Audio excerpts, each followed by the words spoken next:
with the Home Secretary, Suella Braverman, who's told police to stop pandering to political correctness and has called for common sense policing in a speech yesterday at the Public Safety Foundation. What do you think about this, Jane? Do you know what? When it comes to the police, I think the nature of the beast of news is that we read a lot about the bad uns at one end, and then we see the ones that are sort of handing out cups of tea when protesters are in the middle of the road holding up ambulances and people trying to get to work. What we don't hear much of are all of the amazing police officers in the middle who are doing a good job, trying to do a good job for all of the right reasons, and they don't feel that they're supported. And I feel that this kind of language is just sort of like word salad. Common sense policing, this, that and the other. A lot of them would love the opportunity to be able to do that, but actually the law, which of course is put together by government, does not back them up. So the head of the Met Police was at a select committee this week, Sir Mark Rowley, and, you know, there was a senior Tory there giving it all that, doing a bit of virtue signalling.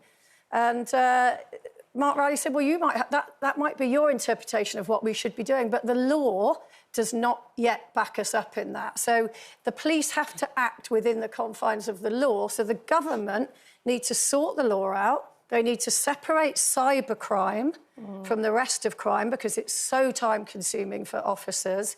And then they need to concentrate on petty crime because everybody, all of us, and I'm sure everybody in the audience has experience of petty crime, either a car being stolen, even if it's parcels nicked off your doorstep, there are no police around to do that. So people feel abandoned by the police because there's all this other crime that there is not the manpower or woman power or person power, whatever we say these days, to deal with it.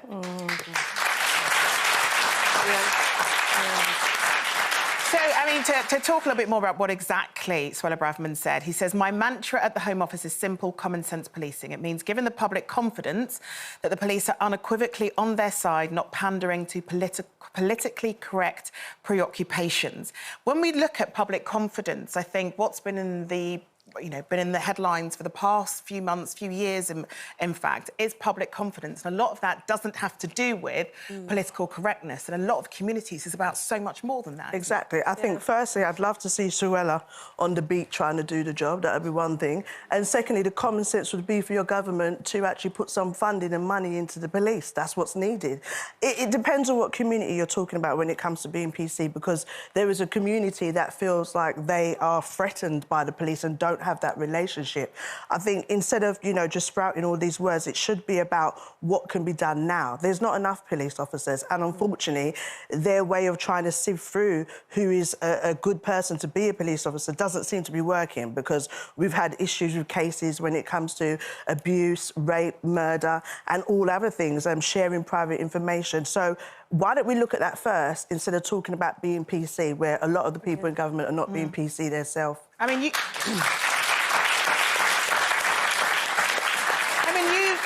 worn a uniform, Kelly, not in the police, obviously, but in the army. And what do you think it would be like for those who are, for instance, our police officers, are in uniform, to hear the Home Secretary talking like this about them? I think it's mixed messaging because, in one sense, they've got to have more humility. We've got to put our faith and trust and confidence back in the police. So you want to feel like they are human, they care about us. So them doing a TikTok or giving me a glass of water when it's a boiling hot day and I'm sitting, that's actually a nice thing to do, because we see, as Jane said and Judy, the other side of it. I mean, I think that's fun. I think good on you. You know what I mean? At least I'd be more sort of engaged. You ain't lived if you ain't twerk on a police officer in Carnival. Yeah, you know. And you see more and more of that, and he might be a great guy, loves his job, and when it comes to the trouble, he will be there doing his job effectively. Yeah. But I think we've all said, you know, funding is shocking at the moment for services as a whole.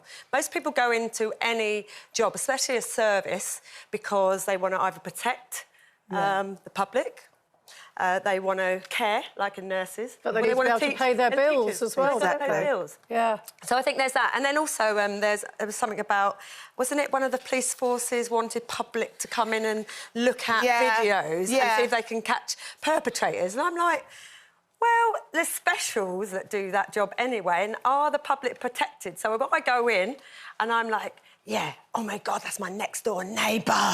I'm going to tell on them. Then suddenly they know I've gone and told on them. I mean, who's protecting me? Well, you might be the person who was on the CCTV trying to volunteer so you don't get caught out. Exactly.